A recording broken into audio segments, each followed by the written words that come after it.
करूया, आपल्या जागेवरती उभं राहूया आणि आपल्या भक्तिगीताने आपल्या भक्तीला आपण सुरुवात करू.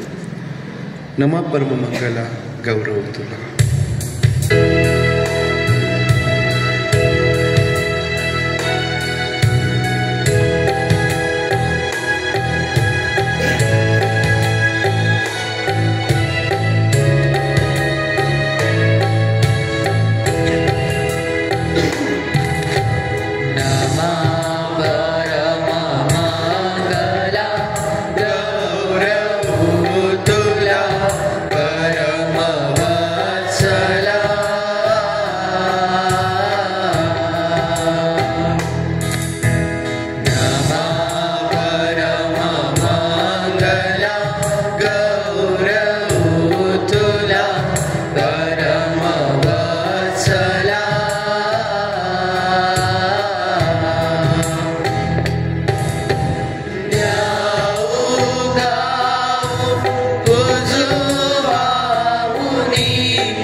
प्रार्थना करूया.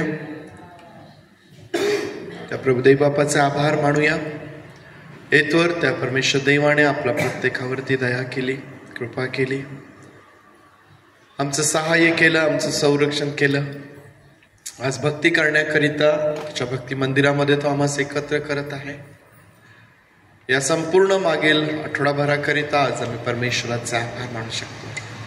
होय प्रभूचे, आज तुझे आभार मानित, तुझी स्तुती करीत, तुझ्या नावाला धन्यवाद देत आम्ही तुझ्या समोर येतो. प्रभू, आम्ही तुझे आभार मानतो तुझ्या सर्व दयेसाठी, प्रभू तुझ्या कृपेसाठी, तुझ्या प्रेमासाठी. माझ्या देव बापा, पैत देव बापा, आमची प्रत्येक गरज तू पुरवलीस, आमचं जाण्या येण्यामध्ये तू सहाय्य केलंस, संरक्षण केलंस.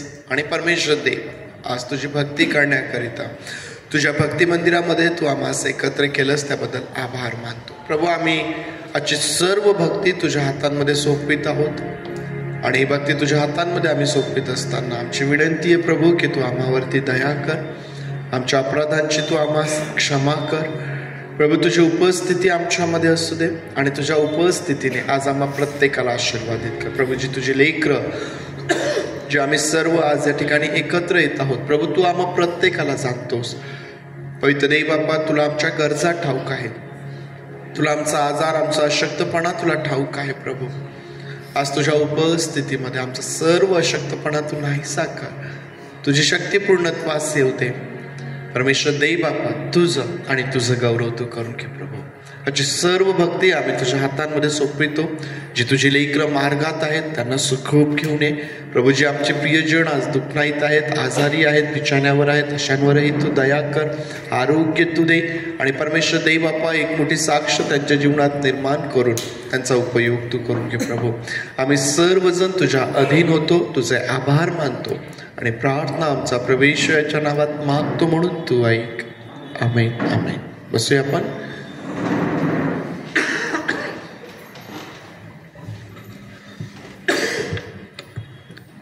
गीत गात त्या प्रभूचे आभार मानूया, त्याला सामोरे जाऊया. उपासना संगीतामधून 107 नंबरचं जे गीत आहे, भक्तांनो या प्रभू समोर प्रेमाने गावता, हे गीत गात आपण भक्तीमध्ये पुढे जाऊया.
धरा सर्व प्रसंगी भाव, करी करी काय वार.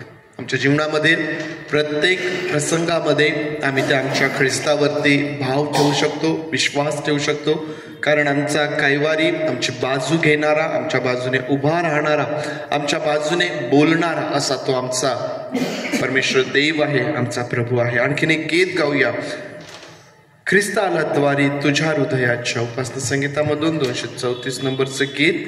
हे गीत गात देखील प्रभूचे आभार मानूया.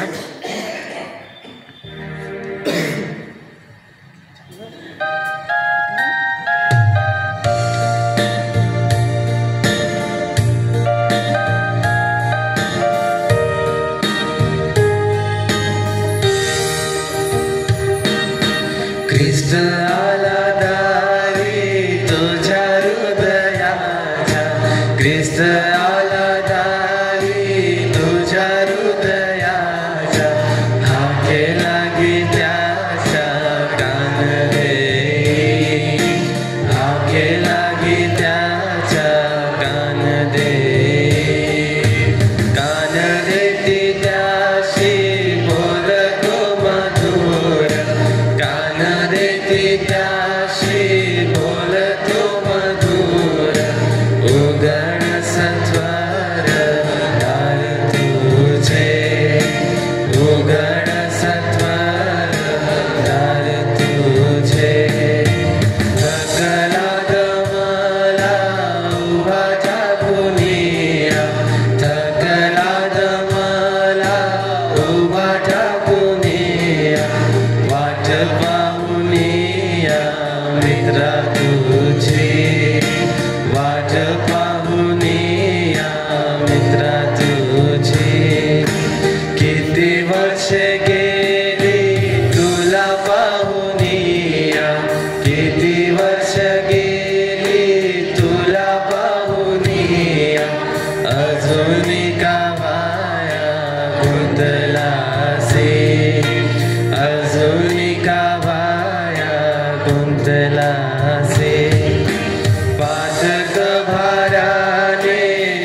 सांग माते कसा सुटशील सांग माते तारावया तुझ आला तुझ्या दारी तारावया तुझ आला तुझ्या दारी म्हणून माघारी लावू नको म्हणून माघारी लावू नको ख्रिस्त आला दारी तुझ्या हृदयाच्या ख्रिस्त आला दारी तुझ्या हृदयाच्या हाके लागी त्याच्या कान दे हाके लागी त्याच्या कान दे.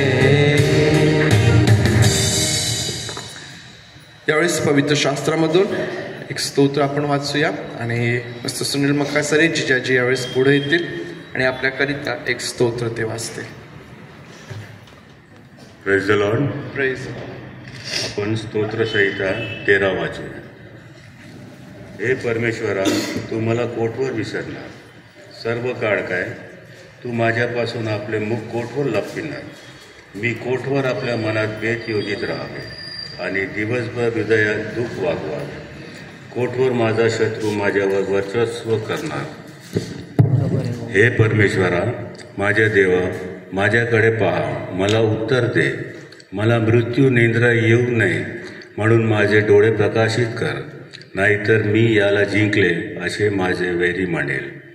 आणि मी डरलो असता माझे शत्रू उल्हासतील. मी तर तुझ्या दयेवर भरोसा ठेविला आहे. माझे हृदय तू सिद्ध केलेल्या कारणाने उल्हासेल. परमेश्वरने माझ्यावर फार उपकार केले आहे म्हणून मी त्याची स्तुती स्तोत्रे गाईन. आमीन. थँक्यू. स्तोत्रसंहिता 13 ज्यामध्ये दावीद राजाने केलेली प्रार्थना आम्ही पाहतो आणि ही प्रार्थना संकट समय केलेली प्रार्थना आहे. अगदी आरंभालाच दावीद राजा असं म्हणतो की हे परमेश्वरा, तू मला कोठवर विसरणार, सर्व काळ काय. मनुष्य जेव्हा संकटातून जात असतो, आजारातून जात असतो, दुःखातून जात असतो, कठीण परिस्थितीतून जात असतो, पुष्कळदा त्याला असं वाटतं की परमेश्वराने मला सोडलेलं आहे किंवा परमेश्वराने माझ्याकडं दुर्लक्ष केलेलं आहे किंवा परमेश्वर देव त्याचं माझ्याकडं लक्ष नाही, तो माझ्या प्रार्थना ऐकत नाही. पुष्कळदा आमच्या जीवनामध्ये येणारे आजार, संकट, दुःख आम्हाला हे भासवण्याचा प्रयत्न करतात की परमेश्वराने आम्हाला दूर केलेलं आहे. परंतु मुळात आम्हाला माहीत आहे की परमेश्वर देव आम्हाला कधीही अंतर देत नाही, तो आम्हाला कधीही सोडत नाही, तो आम्हाला कधीही टाकत नाही. हा परमेश्वर देव जेव्हा आम्ही अशा कठीण प्रसंगांमधून जात असतो, संकटांमधून जात असतो, दुःखांमधून जात असतो, तो आमची विशेष काळजी घेतो, आमचं सहाय्य करतो, आमची बाजू घेणारा, आमचा कैवार घेणारा तो आहे. तो पुष्कळदा मनुष्याला ते समजत नाही, आम्हाला ते लक्षात येत नाही.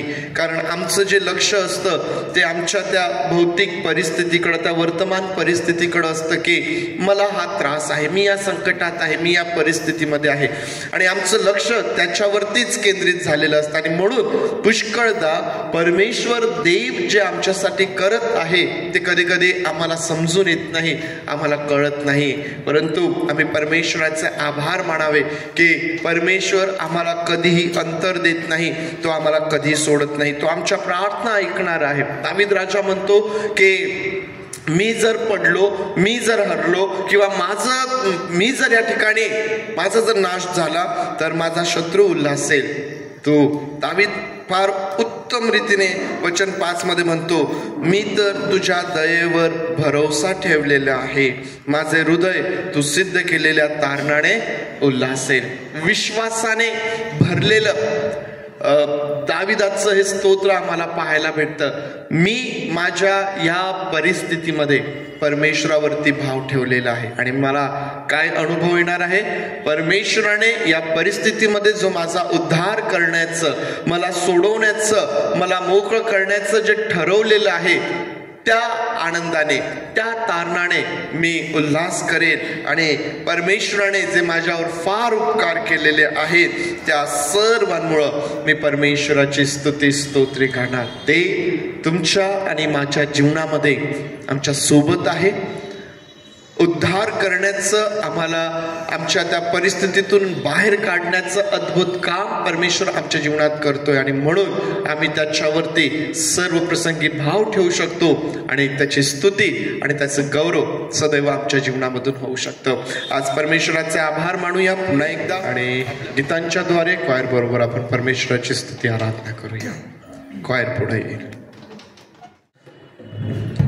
स्तोत्रसहित 96 म्हणतो की परमेश्वराचं गुणगान गा, त्याची स्तुती करा आणि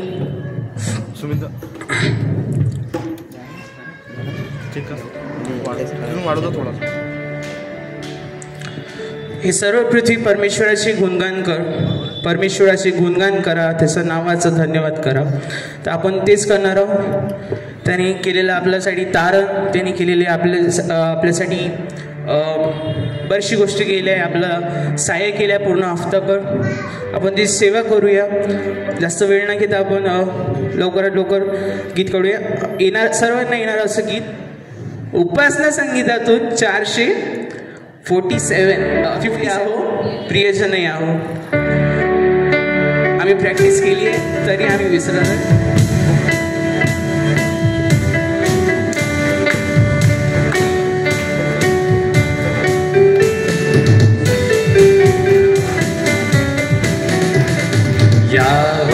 याहो प्रियजन याहो, जाओ चला परमेश्वर सदनी, भक्ती शांती धरून मणी, सुंदर गायन गावतनी.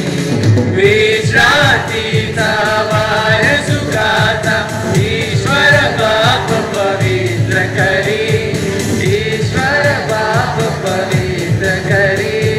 परम कृपा मनुष्य वितरी, घडीवर विसरून विषय जगाचे, विमल मने करू ध्यान दयाचे.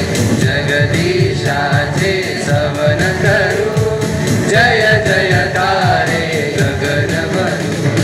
विश्रांतीचा वार सुखाचा ईश्वर बाप पवित्र करी, बाप पवित्र करी. परम कृपा मनुष्य वितरी. पुत्र कन्या आपण सगळी, जमून रमूया विद्या जवळी. राहील पुढती ख्रिस्त उभा, स्वर्गाची मगची प्रतिभा. विश्रांतीचा वार सुखाचा ईश्वर बाप पवित्र करी, ईश्वर बाप पवित्र करी. परम कृपा मनुष्य वितरी. देवाजीच्या वचनतेला उपमान जगी उपकाराला, स्मरुनीचे ते सगळे प्रेमाश्रूचे वाहू तुले.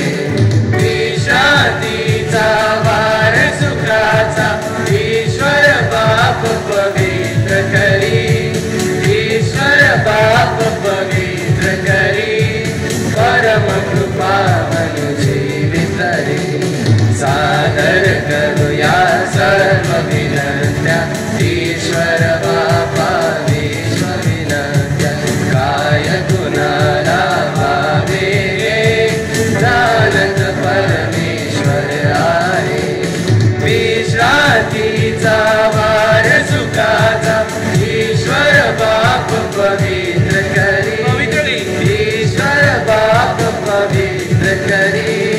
परम कृपा मनुष्य वितरी.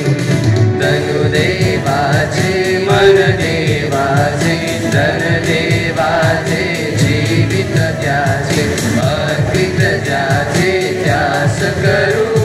मी पण नूतन दिव्य वरू.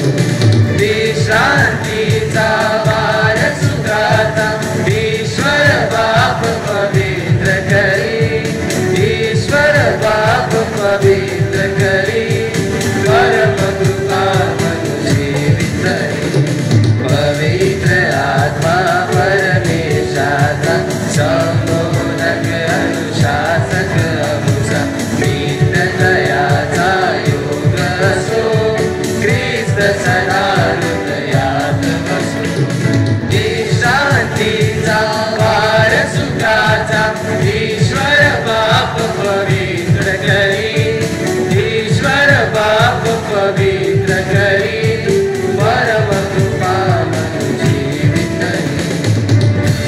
गीतकर्ता असं म्हणतो की ख्रिस्ता सदा हृदयात असो, हे सदा आपल्या प्रार्थनामध्ये आणि आपल्या हृदयामध्ये सदैव असो. त्याच्यात अजून गीत गाऊया त्याच्या नावासाठी. तो आपला यहोवा आहे आणि तो आपल्या सोबत आहे. कळलंच असणार कोणचं म्हणत आहे, सेना हो का यहोवा. आपण सर्वांना येणारं गीत आहे, सेना हो का यहोवा हमारे संग संग है, याकूब का परमेश्वर हमारा ऊंचा गढ़ है.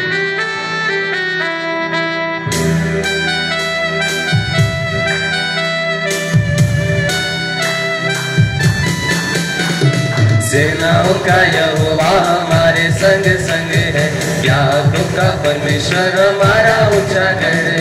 सेनाओं का यहोवा हमारे संग संग है, याकूब का परमेश्वर हमारा ऊंचा गढ़ है.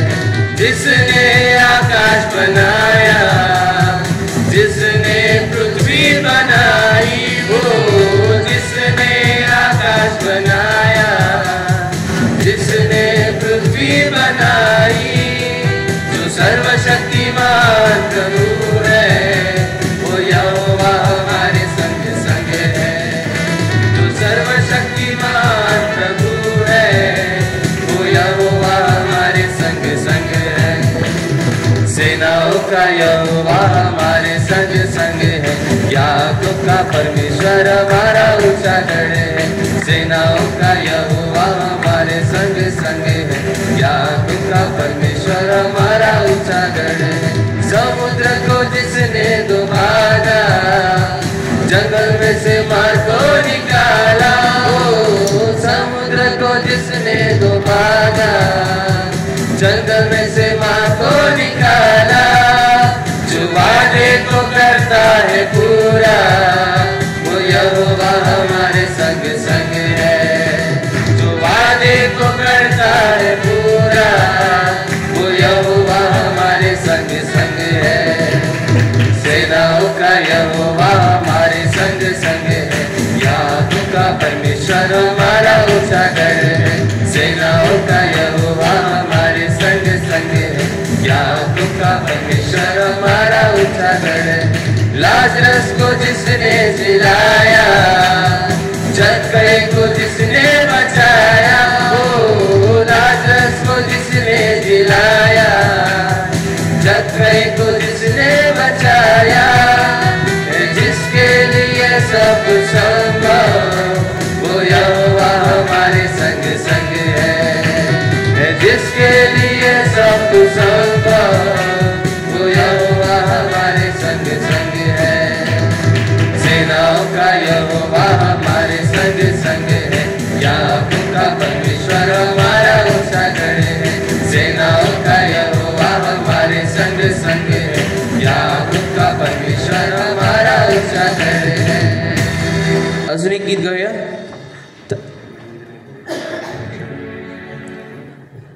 मन मंदिर में यीशु आया, दिल मेरा खुशियों से भर गया. जर आपल्या मनात हे मन आपलं एक मंदिर आहे, त्या मनात जर परमेश्वर आला तर काय होते, खुशी होतात, आनंदित होते, मन शांती मिळते. ते गीत गाऊया त्याच्या खुशीसाठी, आपल्या मनाच्या खुशीसाठी. मन मंदिर में यीशु आया, मन मंदिर में यीशु आया, दिल मेरा खुशियों से भर गया, दिल मेरा खुशियों से भर गया. Hallelujah hallelujah hallelujah hallelujah hallelujah hallelujah hallelujah hallelujah hallelujah hallelujah. जब से आया यीशु मन में मेरे, दूर हुए गम दिल से मेरे. जब से आया यीशु मन में मेरे, दूर हुए गम दिल से मेरे. शैतान का डर दिल से गया, शैतान का डर दिल से गया, दिल मेरा खुशियों से भर गया. Hallelujah hallelujah hallelujah hallelujah hallelujah hallelujah hallelujah hallelujah hallelujah hallelujah. आत्मा से बढ़कर स्तुति करो उसकी जय जयकार करो, आत्मा से भरकर स्तुति करो, उसकी जय जयकार करो। उसने नया जीवन दिया, उसने नया जीवन दिया, दिल मेरा खुशियों से भर गया। Hallelujah hallelujah hallelujah hallelujah hallelujah hallelujah hallelujah hallelujah hallelujah hallelujah. धन्यवाद यीशु का करते रहो, आशीषों में बढ़ते रहो। धन्यवाद यीशु का करते रहो, आशीषों में बढ़ते रहो। मन मंदिर में आत्मा आया, मन मंदिर में आत्मा आया, दिल मेरा खुशियों से भर गया। Hallelujah hallelujah hallelujah hallelujah hallelujah hallelujah hallelujah hallelujah hallelujah hallelujah. सर्वांना येणार गीत असून एक म्हणूया, तारक तो सामर्थ्य. सर्वजण उभं राहूया आणि उभं राहून टाळ्या वाजवून जोराने गीत म्हणूया.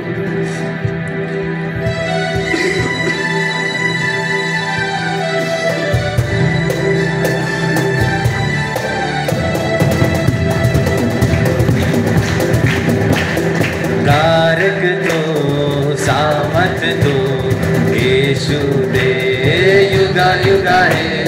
तारक तो सामर्थ तो यीशु दे युगा युगा है। आहा हालेलुया होसाना। आहा hallelujah hosanna. Hallelujah hallelujah hallelujah hallelujah hallelujah hallelujah. हा दिवस प्रभूचा आहे, आपण उल्हास आनंद करू। हा दिवस प्रभूचा आहे, आपण उल्हास आनंद करू। स्वर्गाच्या देवाला स्तुतीचे गीत गाऊ, स्वर्गाच्या देवाला स्तुतीचे गीत गाऊ।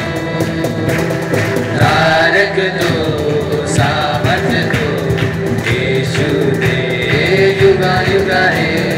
तारक तो सामर्थ तो यीशु दे युगा युगा है। आहा हालेलुया होसाना। आहा hallelujah hosanna. Hallelujah hallelujah hallelujah hallelujah hallelujah hallelujah. चला हो आता त्याकडे, आपण महिमा व स्तुती म्हणू। चला हो आता त्याकडे, आपण महिमा व स्तुती म्हणू। किती थोर तू दे, सर्वस्व आपणा दे। किती थोर तू दे, सर्वस्व आपणा दे। तारक तो सामर्थ तो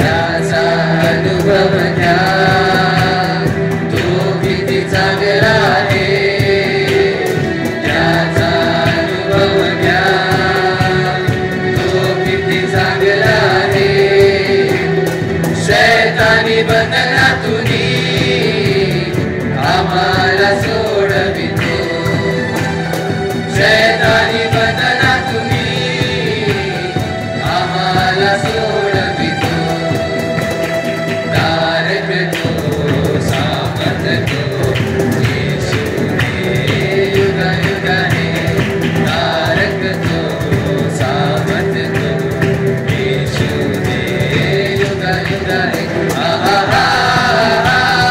हालेलुया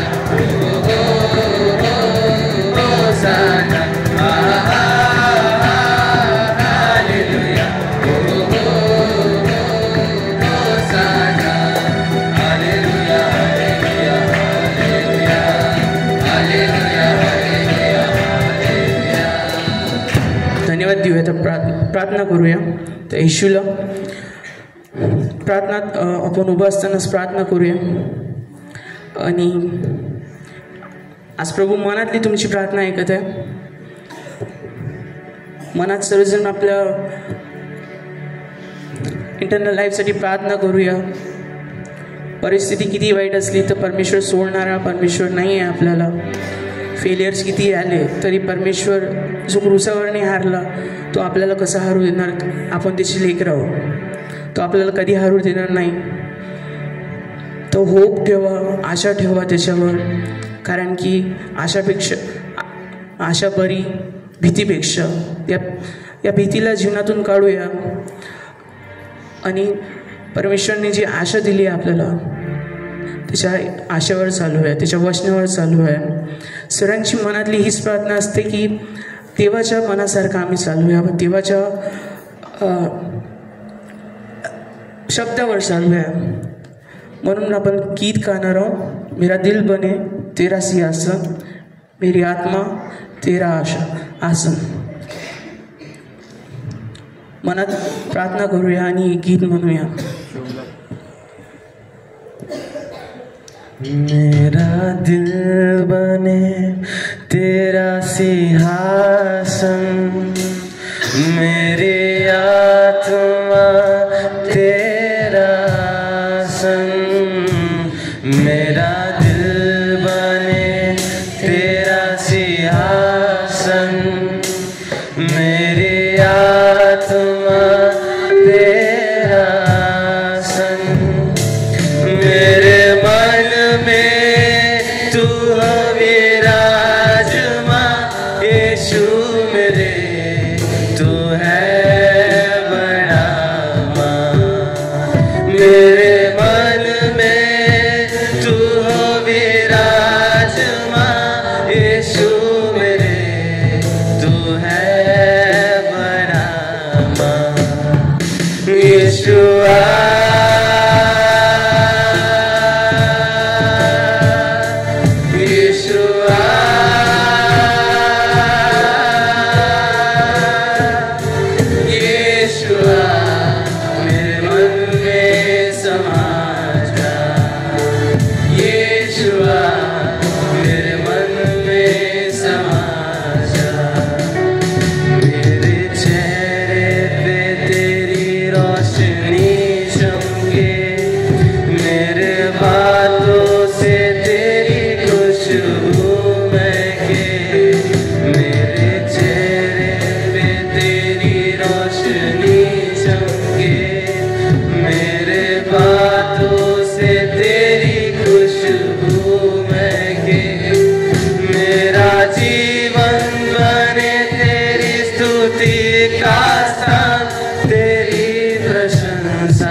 कितना है तू प्यारा प्रभु, तेरी महिमा मैं सबको सुनाऊं। यीशुआ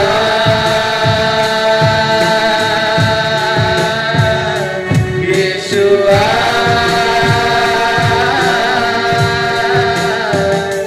यीशुआ मेरे मन में समा जा। यीशुआ मेरे मन में समा जा। मेरी जिंदगी है तेरी, यीशु तू है शान मेरी। मेरी जिंदगी है तेरी, यीशु तू है शान मेरी। खुद का लहू देकर तूने मेरी जिंदगी है सवारी। खुद का लहू देकर तूने मेरी जिंदगी है सवारी। यीशुआ यीशुआ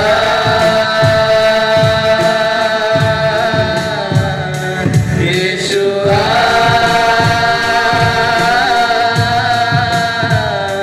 यीशुआ मेरे मन में समा जा। यीशुआ मेरे मन में समा जा।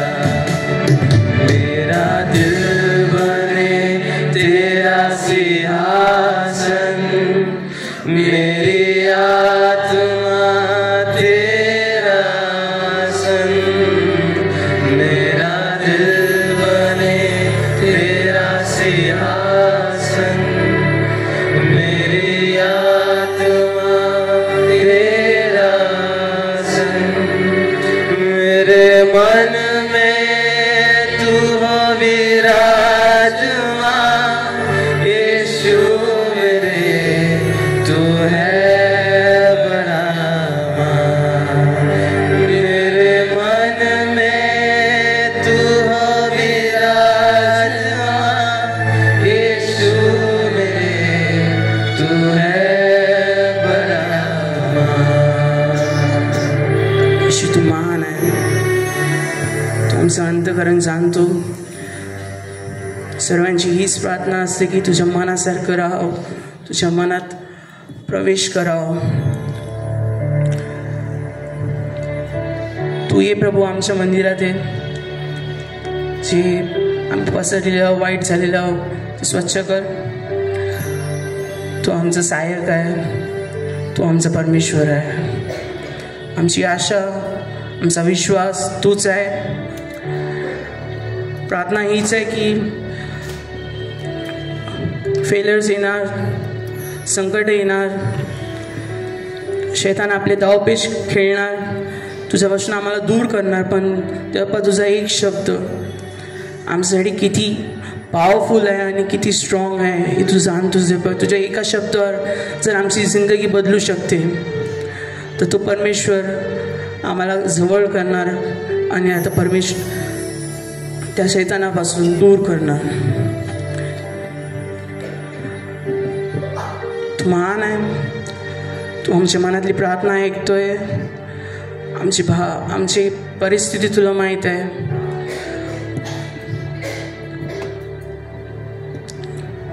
काय मागू परमेश्वर, सर्व काही तू दिलं आहे. हा दिवस दिला म्हणून त्याच्यासाठी उपकार मानतो बाप्पा. हा क्षण तू दिला तुझे उपकार स्तुतीसाठी म्हणून तुझे आभार मानतो. बाप्पा हीच विनंती आहे की आम्हाला तुझ्यासारखं कमिटेड बनवतो बाप्पा. तू जे प्रॉमिस केलं आम्हाला तू ते पूर्ण करून दाखवलं. आता जे बायबलमध्ये प्रॉमिसेस आहे ते पूर्ण करण्यास आम्हाला तू मदत कर. आमच्या पाठीमागे राहा. तू आम्हाला हात धरून पुढे आणला आहे. या जगात तुझं नाव रोशन करण्यासाठी, तुझं नावाचं प्रचार करायसाठी, तुझ्या नावाचा इन्सल्ट करायसाठी नाही, तर तुझ्या नावाला लोकांना सांगण्यास की तुझं प्रेम किती महान आहे. आम्ही सध्या एमटी होतो, खाली होतो, पण तू भरणारा परमेश्वर आहे. तू आमचं सर्व काही भरणारा परमेश्वर आहे. प्रेमाने भरणारा, आशीर्वादाने भरणारा, ज्ञान बुद्धी चातुर्य परमेश्वर, शांतीचा राजा आमचा परमेश्वर. आजचं वचन, आजची शाबात दिवस पवित्र पाळण्यास मदत कर आणि ही संधी दिली म्हणून तुझे उपकार मानतो. येशूच्या प्रिय गुण नावाने मागतो म्हणतोय, आमेन. परमेश्वर देवबापाचं वचन, त्याकडं आपलं लक्ष आपण लावणार आहोत. आणि या आठवड्यामध्ये बऱ्याच जणांनी विचारलं की बाळासाहेब या महिन्यामध्ये कोणते पुस्तकं अभ्यासासाठी असणार आहेत. 2 ते 3 आठवडे आपल्याकडं आहे. 2च आठवडे म्हणावं लागेल. 3ऱ्या आठवड्याला, शेवटच्या आठवड्याला आपली परीक्षा असेल आणि त्यामुळं या महिन्यामध्ये 2 पुस्तकांवरती आपण अभ्यास करणार आहोत. 2 पत्र नवीन करारामधून, एक यहुदाचं पत्र आणि दुसरं फिलेमोनाला पत्र. या 2 पत्रांवरती आपण या महिन्यामध्ये अभ्यास करणार आहोत. एकेका अध्यायाचे हे दोन्ही पत्र आहेत, शॉर्ट आहेत. एका पत्रासाठी 1 आठवडा पुरेसा आहे आणि त्यामुळं या महिन्यामध्ये आपण या 2 पत्रांचा अभ्यास करणार आहोत. या प्रार्थना करूया. प्रभू, तुझे आभार मानतो, स्तुती करतो, तुला मान, महिमा, गौरव आणि सन्मान देतो. पवित्र देव बाप्पा, तुझ्या वचनांकडं आम्ही आमचं लक्ष लावत असताना आमचं सहाय्य कर, आमचं मार्गदर्शन कर. तुझ्या वचनाचं सामर्थ्य तू आम्हावरती ओत प्रभू. आमच्यासोबत तू बोल आणि तुझं गौरव तू करून घे. प्रभू, आम्ही तुझे आभार मानतो आणि स्वतःला तुझ्या अधीन करीत प्रार्थना आमचा प्रभू याच्या नावात मागतो म्हणून तू ऐक. आमेन, आमेन. आज आपण यहुदाचं जे पत्र आहे ते आपल्या समोर आपण ठेवूया. यहुदाचं जे पत्र आहे ते आपण आपल्या समोर ठेवूया आणि यहुदाच्या या पत्रावरती आपण आज मनन करणार आहोत. आज यहुदाच्या पत्रावरती आपण मनन करीत असताना जो विषय किंवा जे प्रतीक आमच्या समोर असणार आहे ते म्हणजे खोटे शिक्षक व त्यांच्या शिक्षणाविरुद्ध सावध करणे.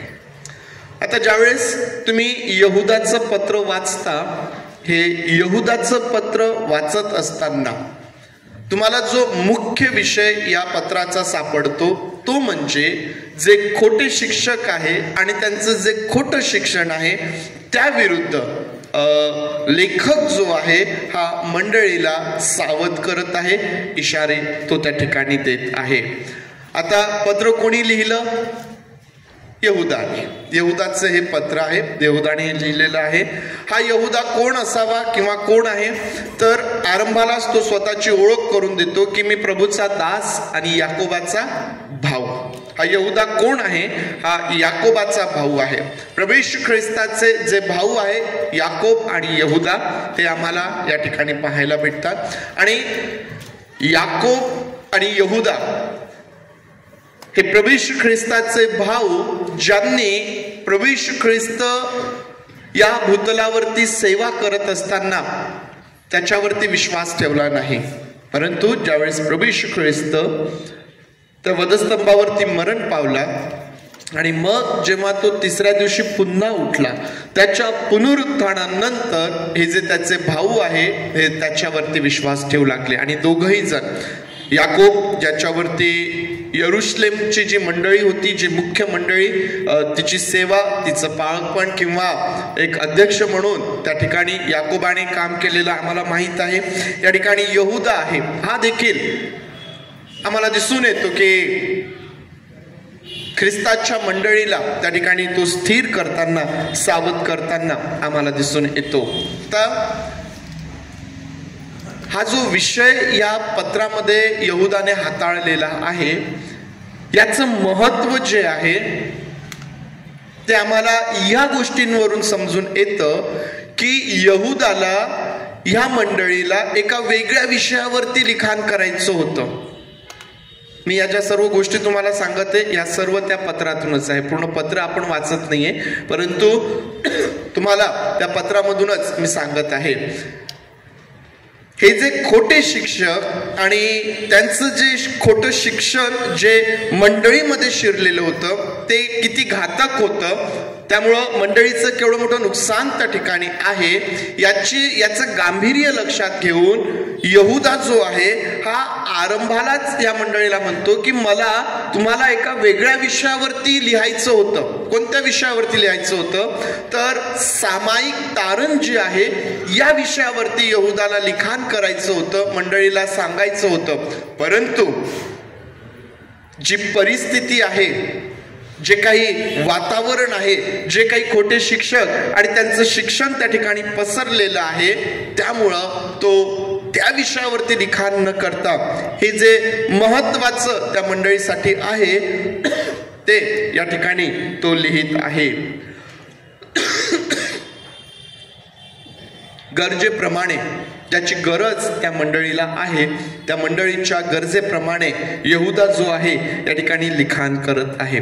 कोणाला लिहिलं, कोणत्या मंडळीला लिहिलं हे त्या ठिकाणी स्पष्ट केलेलं नाहीये, निश्चित केलेलं नाहीये. परंतु अभ्यासकांच्या मते बहुधा हे जे पत्र आहे हे यहुदी ख्रिस्ती जे आहेत, म्हणजे यहुद्यांमधून जे लोक प्रभूकडे आलेत, यहुदी ख्रिस्ती लोक जे आहेत त्यांच्याकरिता यहुदाने हे पत्र लिहिलेलं आहे. ही थोडक्यात या पत्राची जी पार्श्वभूमी आहे ती मी तुम्हाला दिली. आता ज्यावेळेस तुम्ही या पत्राचा अभ्यास कराल, त्याचं वाचन कराल, त्यावेळेस एका 2 भागांमध्ये तुम्हाला या पत्राचा अभ्यास करता येईल. 2 भागांमध्ये त्याची विभागणी तुम्हाला करता येईल. पहिला विभाग जो आम्ही करू शकतो तो म्हणजे खोटे शिक्षक आणि त्यांचं खोटं शिक्षण. हा एक विचार तुमच्या समोर ठेवा. आणि मग त्यानंतर जो दुसरा भाग आम्ही याचा करू शकतो तो म्हणजे जे मंडळी आहे, जे विश्वासणारे आहेत त्यांना सावध करणे, त्यांना इशारे देणे. या प्रकारे या पत्राचे 2 भाग करून आम्ही त्याचा अभ्यास करू शकतो. मग खोटे शिक्षक आणि त्यांचं जे शिक्षण आहे त्याचं स्वरूप कसं आहे, वचन 4 मध्ये तो आम्हाला सांगतो. कारण दंडासाठी पूर्वीच नेमलेली कित्येक माणसे चोरून आत शिरली आहेत. ती अभक्तीने वागणारी माणसे आपल्या देवाच्या कृपेचा विपर्यास करून तिला कामातुरपणाचे स्वरूप आणतात आणि आपला एकच स्वामी व प्रभू येशू ख्रिस्त याला ते नाकारतात. हे खोटे शिक्षक आणि त्यांच्या शिक्षणाचं स्वरूप कसं आहे तर यहुदा ज्यावेळेस या लोकांकडे पाहतो त्याला लक्षात येतं की हे लोक दंडासाठी पूर्वीच नेमून ठेवलेले आहेत आणि ते मंडळीमध्ये चोरून शिरलेले आहेत. चोर कशासाठी येतो? घात करण्यासाठी, नाश करण्यासाठी, चोरी करण्यासाठी चोरून शिरलेले. यहुदा या ठिकाणी म्हणतो की ते चोरून शिरलेले आहेत. आता यहुदाला कसं माहित बरं की हे लोक त्या दंडासाठी राखून ठेवलेले आहेत, नेमून ठेवलेले आहेत? यहुदाला कसं माहित की हे जे चोरून शिरलेले लोक आहेत ते त्या दंडासाठी राखून ठेवलेले असे लोक आहेत? यहुदाला कसं माहित? प्रियांनो, यहुदा जी त्यांची वागणूक पाहतोय, यहुदा ते ख्रिस्ताच्या मंडळीमध्ये काय करतायत आणि ते ख्रिस्ताच्या मंडळीला कसं चुकीच्या शिक्षणाकडे घेऊन जात आहेत, या सर्व गोष्टी ज्यावेळेस यहुदा पाहतो, त्या गोष्टी पाहिल्यानंतर यहुदा या ठिकाणी म्हणतो की हे लोक जणू काही त्या शिक्षेकरिता राखून ठेवलेले लोक आहेत. त्यांचं आचरण पाहून, त्यांच्या जीवनाकडे पाहून यहूदा या ठिकाणी बोलत आहे. कधी कधी आपणही सहजपणे करतो. तुम्ही आणि मी देखील कधी कधी सहजपणे असंच करतो. आम्ही एखाद्याचं जीवन पाहतो, एखाद्या व्यक्तीकडे पाहतो, त्याचे विचार, त्याचं बोलणं, त्याचं वागणं आम्ही ते पाहतो आणि न कळत आम्ही आमच्या मनामध्ये तर्क करून घेतो की हा असाच आहे, हा यासाठीच आहे. हा मनुष्याचा स्वभाव आहे. परंतु आम्हाला माहिती आहे की आम्ही कोणाचाही या प्रकारे न्याय करू शकत नाही. यहूदा ज्या वेळेस या लोकांकडे पाहतो त्याला ते दिसून येतात की हे चोरून शिरलेले आहेत, आणि ज्या अर्थी ते चोरून शिरलेले आहेत त्या अर्थी त्यांचा उद्देश जो आहे तो चुकीचा त्या ठिकाणी आहे. ते कसे आहेत? ते अभक्तीने वागणारे आहेत. अभक्तीने वागणारे. अभक्तीने वागणं कसं असतं? भक्ती करणे आम्हाला माहित आहे. काय आहे भक्ती करणे? भक्ती करणे म्हणजे काय आहे? भक्ती करणे म्हणजे चर्चला येणे आणि वापस जाणे. भक्ती करणे, आम्ही नियमित रविवारी चर्चला येतो ना. आम्ही चर्चला आलो म्हणजे आम्ही भक्ती केली का? भक्ती करणे म्हणजे काय आहे? प्रियांनो, जी व्यक्ती भक्ती करणारी असते ना ती समर्पित असते. त्या भक्तीकरिता ती समर्पित असते. जसे भक्तीमधले ज्या काही गोष्टी आपण वापरतो ना, जसं आता उदाहरणार्थ म्युझिकल इन्स्ट्रुमेंट या ठिकाणी ते आपण समर्पित केलेले आहेत. ते भक्तीकरिताच त्यांचा वापर होतो, त्या ठिकाणीच ते वापरल्या जातात है ना. दानपात्र या ठिकाणी आहे. दान घेण्याकरिता ते दानपात्र समर्पित केलेलं आहे, त्यामध्ये दानच घेतल्या जातं. दुसऱ्या गोष्टी आपण शक्यतो त्यामध्ये करत नाही. भक्ती करणारी व्यक्ती जी असते ना ती या प्रकारे समर्पित असते. भक्ती करणारी व्यक्ती ही फक्त रविवार पुरतीच मर्यादित नसते. मी रविवारी चर्चमध्ये आलो, मी काही गीतं म्हटले, मी काही वेळ बसून परमेश्वराचं वचन ऐकलं. परमेश्वराचं वचन ऐकत असताना मी काही वेळ मोबाईलमध्ये पण घालवला, आणि जे काही आम्हाला करता येतं चर्चमध्ये बसून ते आम्ही केलं. एकमेकांशी आम्ही बोललो, आणि म्हणजे आम्ही भक्ती केली हे असं नाहीये प्रियांनो. भक्ती ही फक्त रविवारपुरती मर्यादित नसते, तर ज्यावेळेस आम्ही या ठिकाणाहून वापस जातो ना त्यावेळेला आमचे विचार, आमचे बोलणं, आमचं आचरण, आमचं वागणं या सर्व गोष्टी ज्या असतात ना त्या परमेश्वराच्या गौरवासाठी असतात, भक्तीसाठी असतात. यहूदा या ठिकाणी म्हणतो की ते अभक्तीने वागणारे आहेत. चर्चमध्ये काहीतरी वेगळे दिसतात आणि चर्चमधून बाहेर गेल्यानंतर काहीतरी वेगळे ते दिसतात. भक्तीने अभक्तीने वागणे. प्रियांनो, भक्ती करणे मला सांगायला आवडतं की आरंभापासून जे लोक भक्ती गीताकरिता या ठिकाणी हजर असतात, उपस्थित असतात, ते तुम्ही सर्व धन्य आहात, तुम्ही आशीर्वादित आहात. मग जे नंतर येतात ते आशीर्वादित नाहीत का? तुम्ही आशीर्वादितच आहात, परंतु प्रयत्न करा की आम्ही अजून समर्पित व्हावं, आम्ही भक्तीच्या वेळेवरती आम्ही यावं. भक्तीचा प्रत्येक भाग, मग ते गीत असतील, ते स्तोत्र वाचन असेल किंवा वचन असेल किंवा प्रियांनो एकमेकांना भेटणं जे असेल ना, हे सर्व भक्ती. आणि या सर्वांच्या मध्ये या सर्व गोष्टी ज्या आहेत त्या अंतःकरणापासून प्रीतीने, आनंदाने आम्हाला त्या करायच्या आहेत, कराव्या लागतात. म्हणून नाही तर आमच्या अंतःकरणापासून प्रीतीने आम्हाला त्या करायच्या असतात. यहूदा ज्यावेळेस या लोकांकडे पाहतो त्यावेळेस तो म्हणतो की ते अभक्तीने वागणारे आहेत. ते कृपेचा विपर्यास करून त्याला कामातुरपणाचे स्वरूप आणतात. कृपेचा विपर्यास करतात आणि त्याला कामातुरपणाचे स्वरूप ते घेऊन येतात. प्रियांनो, हे जे खोटे शिक्षक जे आहेत ना ते कृपेचा विपर्यास करतात. कृपेचा विपर्यास करणे म्हणजे काय? साध्या आणि सोप्या शब्दांमध्ये गैरफायदा घेणे. गैरफायदा घेणे. गैरफायदा कसा असतो? मी आज हे पाप केलं, मी चोरी केली, काही झालं का? काही नाही झालं, मी क्षमा मागून घेतली, दुसऱ्या दिवशी परत मी तेच केलं. मला काही त्रास होत नाहीये, देव माझ्यावर कृपा करतोय म्हणून मी त्या गोष्टी करत राहायच्या. आणि तसं करणे याला काही हरकत नाही. म्हणजे कृपेचा विपर्यास करणे म्हणजे ख्रिस्ती व्यक्तीच्या जीवनात, विश्वासणाऱ्यांच्या जीवनामध्ये वाईट गोष्टी, व्यसन, त्याचप्रमाणे वेगवेगळ्या स्वरूपाची पाप केल्याने काही हरकत नाही. कारण आम्ही क्षमा मागितल्यानंतर आम्हाला क्षमा केल्या जाते. आम्ही कृपेच्या काळात आहोत, काही बिघडणार नाही.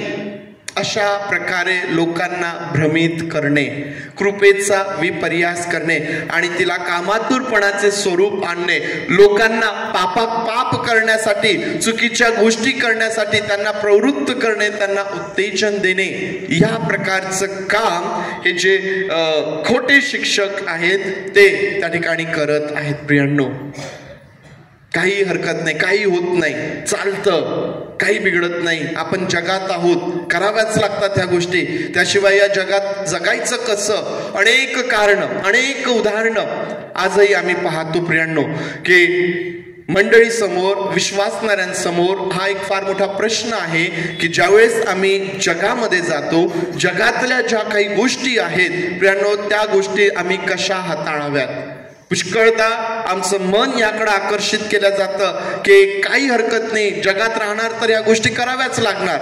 नाही प्रियांनो, ख्रिस्ताने आम्हाला जगापासून वेगळं केलेलं आहे म्हणून पुन्हा आम्ही जगासारखं होऊ शकत नाही. ते करतात त्याप्रमाणे आम्हाला करण्याची आवश्यकता नाही, ते आम्ही करू नये. जे देवाला आवडत नाही त्या गोष्टी मनुष्याने कुठल्याही स्थितीमध्ये, कुठल्याही परिस्थितीमध्ये, कुठल्याही कारणासाठी आपल्या जीवनामध्ये करू नयेत प्रियांनो. कारण ख्रिस्ताने आम्हाला वेगळं केलेलं आहे.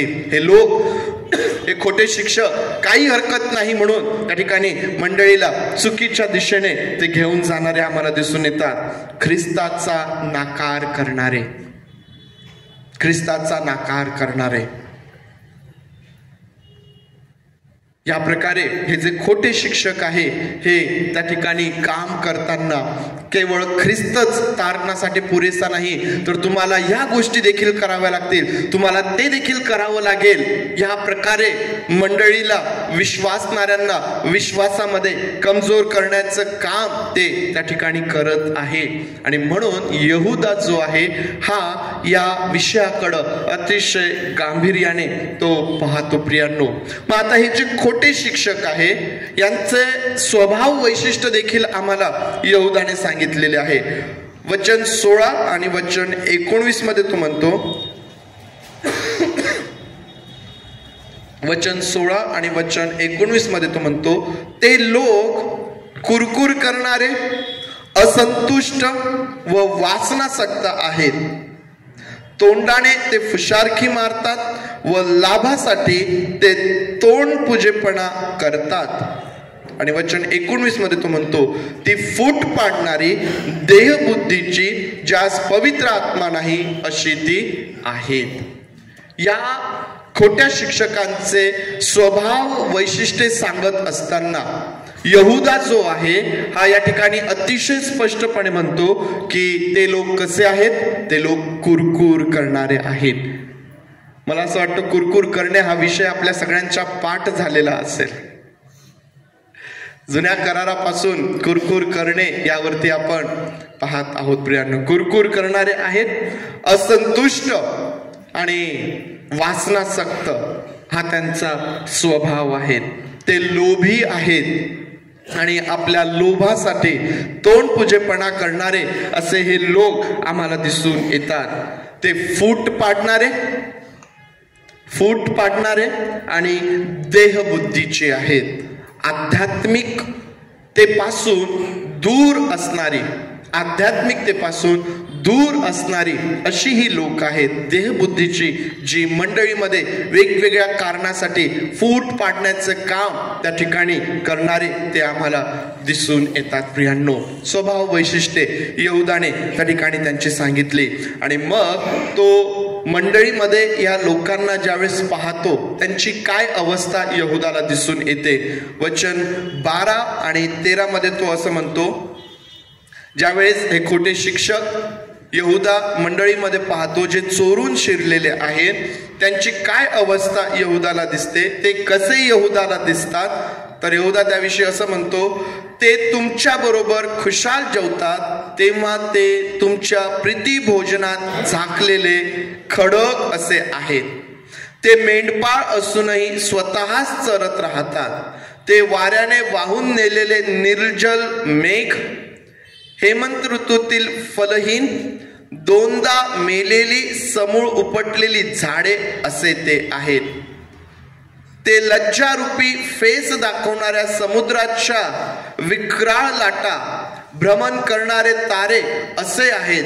त्यांच्यासाठी निबिड काळोख सर्व काळ राखून ठेवलेला आहे. प्रीती भोजनात झाकलेले खडे. कोणाला आवडेल का जेवण करत असताना खडे लागणे? कोणाला नाही आवडणार. ती अवस्था या लोकांची त्याला दिसते. ते मेंढपाळ आहेत परंतु स्वतःच चरतात. जे करायला पाहिजे ते नाही आणि मेंढरांच्या ऐवजी स्वतःकडेच लक्ष. त्यानंतर ते निर्लज्ज आहे तो म्हणतो, फलहीन आहेत आणि त्यांचा शेवट काय आहेत? निबिड काळोख त्यांच्यासाठी राखून ठेवलेला आहे. हे खोटे शिक्षक, ही त्यांची अवस्था प्रियांनो त्याला दिसून येते. नाश हा त्यांचा शेवट त्यांना दिसून येतो. आणि म्हणून प्रियांनो यहुदा जो आहे हा मंडळीला, यहुदा जो आहे हा विश्वासणाऱ्यांना त्या ठिकाणी सावध करत आहे. हे लोक कसे आहेत, त्यांची ओळख कशी करायची. यहुदा जो आहे मंडळीला त्यांची ओळख त्या ठिकाणी करून देत आहे. ते काय शिकवतात, त्यांच्या शिक्षणाची ओळख यहुदा त्या ठिकाणी मंडळीला करून देत आहे. आणि हे करून देत असताना तो विश्वासणाऱ्यांना या दुसऱ्या भागामध्ये सावध करतो आणि त्यांना उत्तेजन तो देतो. सावध करत असताना तो काय करतो, तर तो त्यांचं जे खोटं शिक्षण आहे ते खोटं शिक्षण तो खोडून काढतो. वचन 5 ते 7 मध्ये तो काय सांगतो आता मंडळीला, तुम्हाला हे सर्व ठाऊकच आहे, तरी तुम्हाला याची आठवण करून द्यावी अशी माझी इच्छा आहे. ते हे की प्रभूने मिसर देशातून आपल्या लोकांना निभावून नेले आणि जे विश्वासीन झाले त्यांचा नाश केला आणि ज्या देवदूतांनी आपले अधिकारपद न राखता आपले वसतिस्थान सोडले त्यास त्याने निरंतरच्या बंधनात निबिड काळोखामध्ये महान दिवसाच्या न्यायाकरिता राखून ठेवले. त्याप्रमाणेच सदोम व गमोरा आणि त्यांच्या सभोवतालची नगरे यांनी त्यांच्यासारखे जार कर्म करून अन्य कोटीतील अंगाशी संग केला. ती नगरे सार्वकालिक अग्निदंडाची शिक्षा पावलेली अशी एकीकडे उदाहरणादाखल पुढे ठेवली आहेत. काय करतोय यहुदा? यहुदा या मंडळीला आठवण करून देत आहे. मी तुम्हाला सुरुवातीला सांगितलं काय शिकवतायत ते चालतं, काही बिघडत नाही, विश्वासणारे ह्या गोष्टी करू शकतात. परंतु यहुदा जो आहे ना हा मंडळीला सावध करत आहे. जर विश्वासणाऱ्यांच्या जीवनामध्ये व्यसन असलीत, जर विश्वासणाऱ्यांच्या जीवनामध्ये पाप असलं, देवाला न आवडणारी कुठलीही गोष्ट जर आमच्या जीवनामध्ये असली तर ती चालते असं कधीच आम्ही आमच्या मनाशी गृहीत धरू नये. यहुदा त्यांना आठवण करून देतो की देवाने इस्रायल लोकांना मिसर देशाच्या गुलामगिरीतून बाहेर आणलं. त्या लोकांना निभावून आणत असताना सामर्थ्याची कृत्य देवाने केलीत, परंतु त्यांच्यामध्ये जे विश्वासहीन झालेत देवाने त्यांचा नाश देखील त्या ठिकाणी केलेला आहे. सोडवलं, बाहेर काढलं, परंतु विश्वासू राहण्यास तयार नाहीत, नाश झाला. यहुदा त्यांना आठवण करून देतो त्या इस्रायल लोकांची. प्रियांनो, तुम्हाला आणि मला देवाने त्या पापाच्या गुलामगिरीतून बाहेर काढलेलं आहे. सार्वकालिक जीवनाकरिता तुम्हाला आणि मला पाचारण झालेलं आहे. परंतु जर आम्ही देवाबरोबर विश्वासू राहणार नाही, जर आम्ही आमच्या जीवनामध्ये चालतं म्हणून देवाला न आवडणाऱ्या गोष्टी जर आम्ही करत आहोत, तर आज तुमच्यासाठी आणि माझ्यासाठी हा सावधगिरीचा इशारा आहे. यहुदाच्या पत्रामधून आम्हाला सावध करण्यात येतं की जे विश्वासहीन झालेत, देवाने त्यांचा नाश केलेला आहे. देवाने त्यांचा नाश केलेला आहे. नाश करण्यासाठी बाहेर काढलं होतं का? नाश करण्यासाठी बाहेर नव्हतं काढलं. देवाच्या मनात होतं की यांना दुधामधाच्या प्रदेशात घेऊन जावं, परंतु ते तयार नव्हते. तुम्हाला आणि मला जीवन मिळावं ही देवाची इच्छा आहे. देवाने जगापासून आम्हाला वेगळं केलं ते यासाठी नाही की आमचा नाश करावा. देवाने आम्हाला जगापासून वेगळं केलं ते यासाठी नाही की या जगामध्ये आम्ही संपून जावं, या उद्देशाने नाही, तर तुम्हाला आणि मला त्या स्वर्गीय जीवनाचा आनंद द्यावा, त्याचं वैभव त्याने आम्हाला दाखवावं, त्याचं अद्भुत सामर्थ्य, त्याचं ऐश्वर्य आम्ही आमच्या जीवनात पाहावं, ही देवाची इच्छा आहे. परंतु जर आम्ही देवाबरोबर विश्वासू राहण्यास तयार नाहीत, तर प्रियांनो, त्याला आम्ही स्वतः जबाबदार असणार आहोत. यहुदा त्यांना आणखीन कोणाची आठवण करून देतो? पतन पावलेले दूत, ते स्वर्गदूत जे पतन पावले, ज्यांनी आपलं वसतिस्थान सोडलं, जे देवाविरुद्ध ज्यांनी बंड केला, त्यांची आठवण तो करून देतो. त्यांना त्या महान दिवसाच्या न्यायाकरिता राखून ठेवलेला आहे. तो त्यांना आणखीन सदोम आणि गमोरा येथील लोकांची आठवण करून देतो की त्यांनी काय पाप केलं आणि ते आपल्या समोर उदाहरणादाखल आहे. अग्निदंडाची शिक्षा आमच्या समोर उदाहरणादाखल असे ते लोक आमच्या समोर आहेत. यहुदा या लोकांना त्या ठिकाणी त्यांच्याविषयी तो सांगतो. त्यांच्या समोर पुन्हा एकदा त्या गोष्टी यहुदा घेऊन येतो. काय त्याच्या मागचा त्याची इच्छा आहे, काय उद्देश त्याच्या मागे आहे? आम्ही आमच्या जीवनामध्ये देवाबरोबर विश्वासू असावं.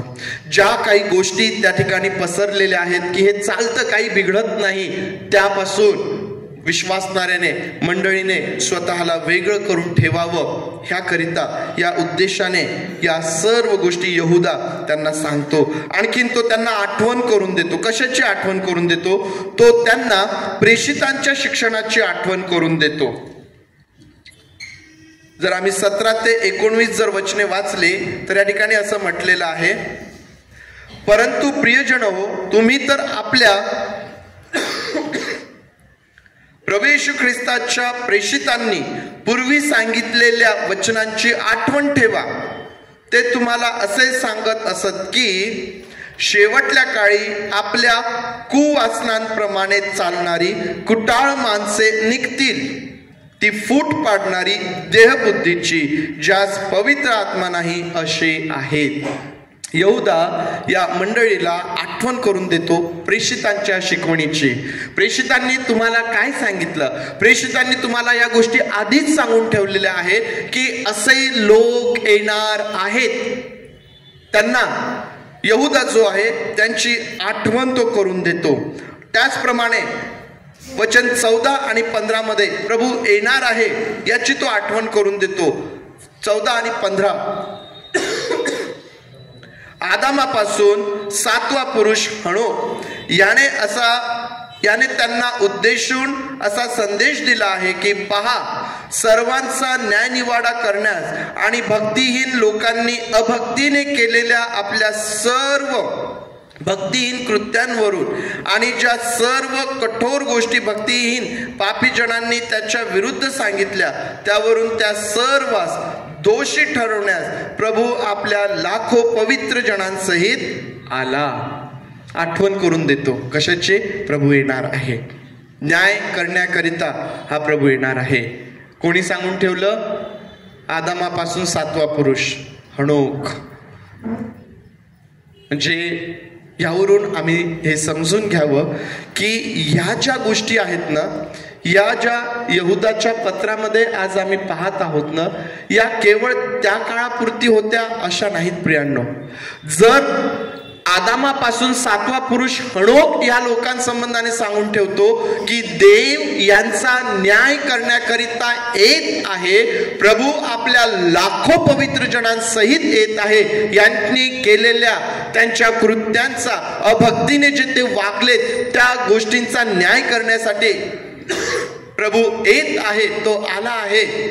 जर हनोक हा संदेश देतो तर प्रियांनो, आम्ही याचं गांभीर्य ओळखून घ्यायला पाहिजे. या गोष्टी आजही आमच्यासाठी तितक्याच महत्वाच्या आहेत. प्रभू येत आहे, तो आम्हाला घेण्याकरिता येणार आहे.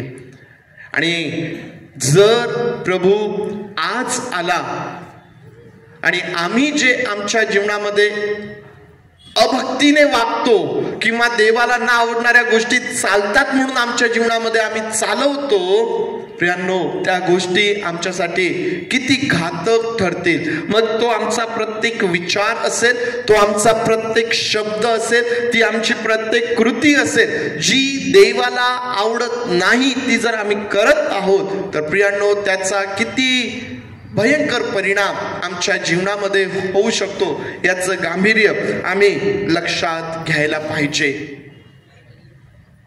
या सर्व गोष्टींची आठवण करून देत असताना आता यहुदा काय करतोय?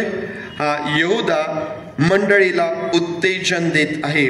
तिच्या कर्तव्यांसंबंधाने तो त्यांना उत्तेजन देतो. पहिलं उत्तेजन तो त्यांना काय देतो?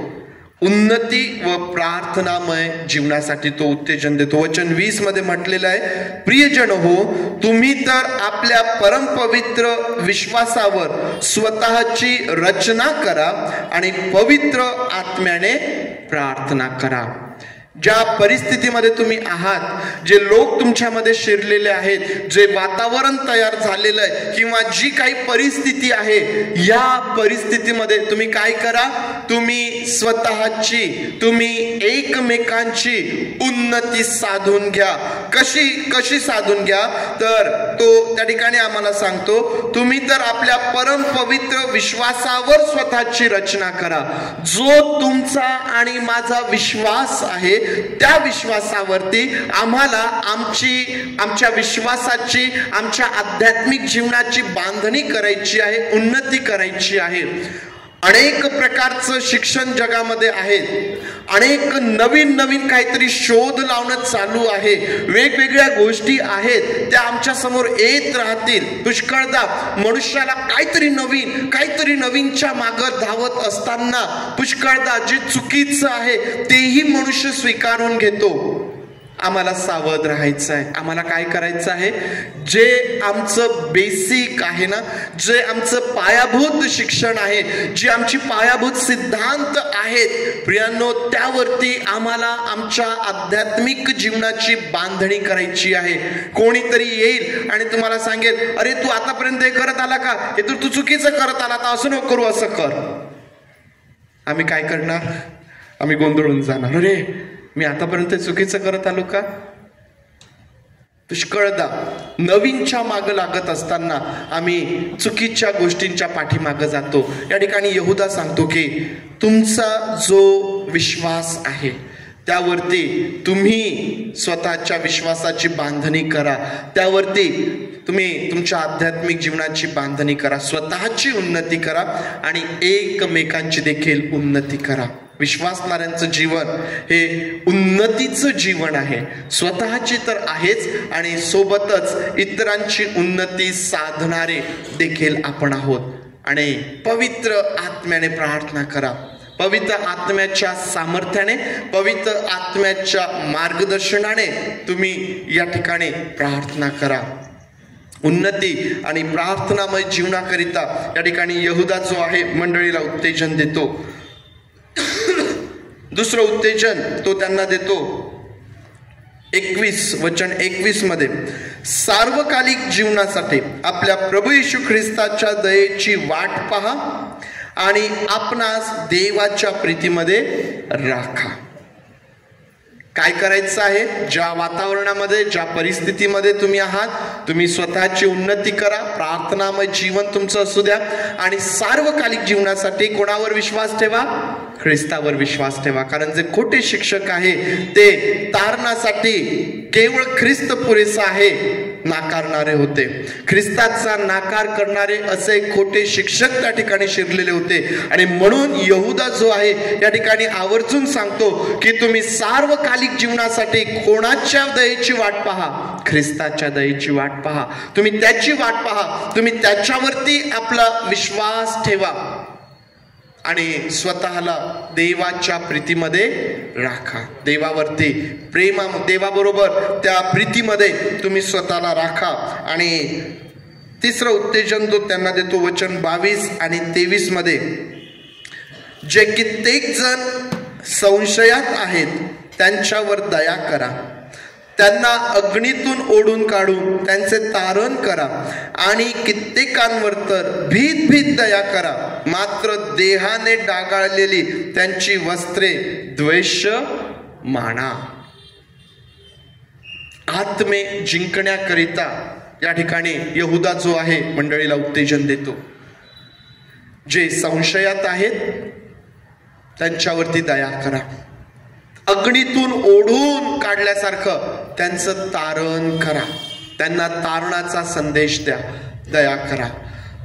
जे भरकटलेले आहेत, जे संशयात आहेत, त्या लोकांना तुम्ही पुन्हा ख्रिस्ताकडे घेऊन या. ते करत असताना यहुदा सांगतो की फार सांभाळून देखील करा, फार सांभाळून करा. भीत भीत त्यांच्यावर दया करा, त्यांच्यावर दया करा. परंतु त्यांची जी कृत्य त्यांनी केलेली आहे त्या कृत्यांचा नेहमी द्वेष करा. दया तर करा, परंतु जी वाईट कृत्य आहेत त्या वाईट कृत्यांचा नेहमी द्वेष करा. म्हणून या ठिकाणी यहुदा जो आहे हा मंडळीला उत्तेजन देत आहे. या जगामध्ये तुमचं आणि माझं कर्तव्य जे आहे, तुमची आणि माझी जबाबदारी जी आहे त्याची आठवण या ठिकाणी आम्हाला पाहायला भेटते. काय करायचं आहे? उन्नती साधायची आहे. कोणाची? माझीच. माझी तर उन्नती साधायचीच आहे, परंतु त्याबरोबर एकमेकांची उन्नती, प्रार्थनामय जीवन. दुसरं, ख्रिस्तावरती विश्वास ठेवून स्वतःला देवाच्या प्रीतीमध्ये राखायचं आहे. आणि तिसरं कर्तव्य जे आमचं आहे, आत्मे जिंकण्यासाठी, आज ज्यांना तारणाच्या संदेशाची गरज आहे त्यांना त्यांच्यापर्यंत तो संदेश नेण्यासाठी नेहमी तयार असणे, सुवार्ता सांगणे, ख्रिस्त गाजविणे हे आमचं मुख्य ध्येय आणि मुख्य कर्तव्य आहे. प्रियांनो, ते आम्हाला करत राहायचं आहे. परिस्थिती येईल, परिस्थिती जाईल. आमच्या जीवनात कठीण प्रसंग येतील, कठीण प्रसंग निघून जातील. आनंदाचे दिवस येतील. सर्व प्रकारच्या परिस्थितींमधून आम्ही जात राहणार. परंतु या सर्व परिस्थितींमधून जात असताना आम्हाला या ज्या गोष्टी करायच्या आहेत त्या आम्ही दुर्लक्षित करू नये. त्या आम्हाला करत राहायच्या आहेत. आम्हावर जी जबाबदारी आहे ती जबाबदारी आम्हाला पार पाडत राहायची आहे. प्रियांनो, परमेश्वर देवबाप तुम्हास या वचनांच्या द्वारे आशीर्वादित करो. या आपले डोळे आपण बंद करूया. आणि आज जेव्हा यहुदाचं पत्र आम्ही आमच्या समोर ठेवलं, प्रियांनो, या पत्राचा जो मुख्य विषय आम्हाला पाहायला भेटतो, खोटे शिक्षक आणि त्यांचं शिक्षण. प्रियांनो, आज आमच्या वर्तमान परिस्थितीमध्ये या गोष्टींचं काय लागूकरण आहे? आज देवाचा आत्मा आम्हाला काय सांगतो? आज देवाचा आत्मा आम्हाला काय सांगतो? आज देवाचा आत्मा आम्हाला काय सांगतो?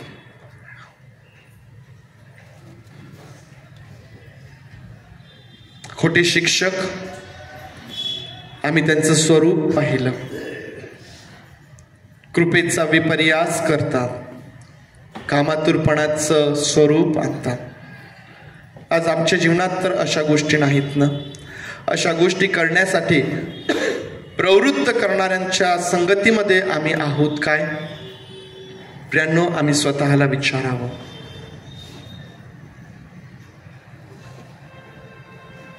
देहबुद्धीची फूट पाडणारी, कुरकुर करणारी, असंतुष्ट, वासनासक्त आम्ही आमच्या जीवनामध्ये या गोष्टी आम्हाला दिसतात काय? अशा लोकांच्या सहवासामध्ये आम्ही स्वतःला बघतो काय?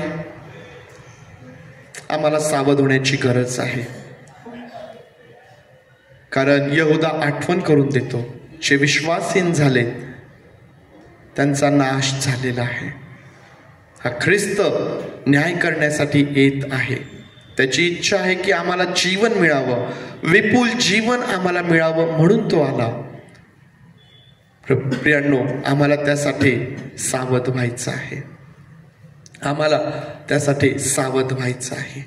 आणि जी आमची कर्तव्य आहे, एक विश्वासणारा म्हणून, एक ख्रिस्ती मंडळी म्हणून आम्हाला जे करायचं आहे, जे साध्य करायचं आहे, प्रियांनो, आम्हाला त्या गोष्टी करायच्या आहेत. उन्नती, प्रार्थनामय जीवन, ख्रिस्ताच्या विश्वासात, प्रीतीत आणि त्याला गाजविणे, हे आम्हाला नित्य करत राहायचं आहे. प्रभू देई बापा, आज त्यासाठी तू आमचं सहाय्य कर. प्रभू, आज त्यासाठी तू आमचं सहाय्य कर. परमेश्वर देई बापा, यहुदाने ज्या मंडळीकरिता हे पत्र लिहिलं, त्या मंडळीची स्थिती, त्या मंडळीची अवस्था प्रभू आम्ही समजू शकतो. आज स्पष्ट जरी नसलं, परंतु अस्पष्टपणे या सर्व गोष्टी आमच्याही अवतीभोवती आहेत. प्रभू, आमचं सहाय्य कर. आम्हा सावध होण्याकरिता तू सहाय्य कर. आणि प्रभू, तू आमचं संरक्षण कर. प्रभू, तू आमचं संरक्षण कर. तुझ्या हातांमध्ये, होय प्रेमळ देई बापा, तुझ्या हातांमध्ये तू आम्हास घे. आणि परमेश्वर देई बापा, तू आम्हास चालव. तर देई बापा, जर आमच्यापैकी कोणी आज अशा स्थितीमध्ये अडकलेला आहे, अशा सहवासामध्ये अडकलेला आहे, तर आम्हाला बाहेर येण्याकरिता सहाय्य कर, मार्गदर्शन कर. प्रभू, तुझी कृपा तू आम्हास पुरव. तुझे आभार मानून प्रार्थना आमचा प्रभू येशू याच्या नावात मागतो, म्हणून तू ऐक. आमेन, आमेन. त्यावेळेस आपण सर्वजण उभं राहूया, प्रभूने शिकवलेली प्रार्थना करूया, सुवंददेव परात्परे गीत गाऊया आणि मग शेवटी आपण आशीर्वाद घेऊया. हे आमच्या स्वर्गातील बापा, तुझे नाम पवित्र मानले जा. तुझे राज्य जसे स्वर्गात तसेच पृथ्वीवर. तुझ्या इच्छेप्रमाणे आमचे रोजची भाकर आज आम्हास दे. नाही जसे आम्ही आमच्या ऋणास ऋण सोडले, तसेच तू आमचे ऋणे आम्हास सोड. नाही आम्हास परीक्षेत आणूस, तर आम्हास वाईटापासून सोड. कारण की राज्य, सामर्थ्य आणि गौरव तुझेच आहे. आमेन.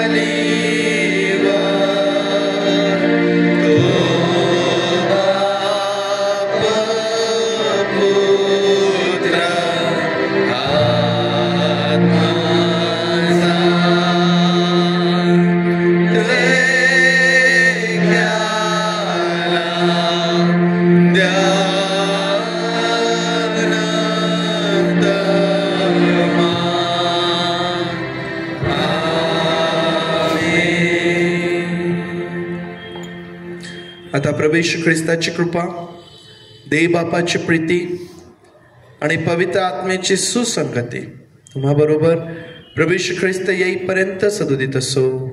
आमेन.